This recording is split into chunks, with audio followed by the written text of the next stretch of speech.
Gas সংকট নিয়ে জানাতে চট্টগ্রাম থেকে আছেন আব্দুল্লাহ রাকিব।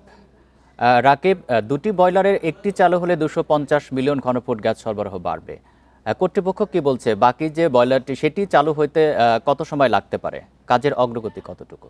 যে চলমান যে গ্যাস সংকট চলছে, আসলে এটির বিষয়ে আজকে একটি সুখবর দিয়েছেন চট্টগ্রামের কর্ণফুলী গ্যাস ডিস্ট্রিবিউশন লিমিটেড কর্তৃপক্ষ। তারা যেটি বলছে যে মহেশখালীতে গত 21 জুলাই যে অগ্নিকাণ্ডের ঘটনা ঘটেছে, সেখানে যে দুটি বয়লার ক্ষতিগ্রস্ত হয়েছে, সে একটি বয়লারের কাজ তারা বলছেন যে আগামী অর্থাৎ আজকে সন্ধ্যার পর থেকে সেটি শুরু হতে পারে।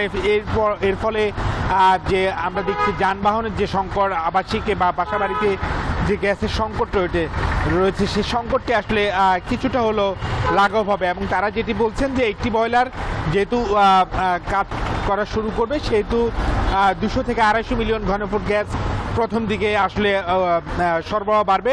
পরবর্তীতে আগামী 2-1 দিনের মধ্যে কিছুটা পরিস্থিতি আরও উন্নতির দিকে আসবে, এবং তবে পুরোপুরি স্বাভাবিক হতে কিছুটা সময় লাগবে। তারা বলছেন দেশি বিদেশি যে প্রকৌশলীরা রয়েছেন তারা নিরলসভাবে কাজ করছেন যে সংকট রয়েছে সে সংকট দ্রুত মোকাবেলায়। পাশাপাশি সরকারের তরফ থেকে গতকালকে বলা হয়েছে যে মালয়েশিয়া থেকে একটি এলএনজিবাহী জাহাজ আগামী অক্টোবরে বাংলাদেশে আসবে। সেক্ষেত্রে অর্থাৎ আগামী আগস্ট মাস এবং সেপ্টেম্বর, এই দুটি মাস কিছুটা গ্যাসের সংকট থাকবে। তবে আজকে সন্ধ্যার পর থেকে যেহেতু গ্যাস সরবরাহ কিছুটা বাড়বে, ফলে সংকট অনেকটাই কাটবে। আমরা আজকে নগরীর যে রিফুয়েলিং স্টেশনগুলো দেখছি, সেই রিফুয়েলিং স্টেশনগুলোতে গ্যাস সরবরাহ গ্যাস দিতে পারছে, তবে গ্যাসের চাপ যেহেতু কম, সেক্ষেত্রে একটু ধীর গতি হচ্ছে। তবে গতকালকে যে সংকটটা আমরা দেখেছি, সেই সংকটটা আজকে অনেকটা কাটছে।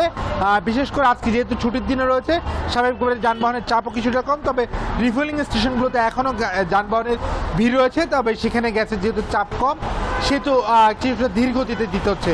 তো সব মিলিয়ে চট্টগ্রামের যে গ্যাস পরিস্থিতি, সেটা আজকে সন্ধ্যার পর কিছুটা স্বাভাবিক হবে এবং পরিস্থিতি উন্নতি হবে বলে জানিয়েছে গ্যাস কর্তৃপক্ষ।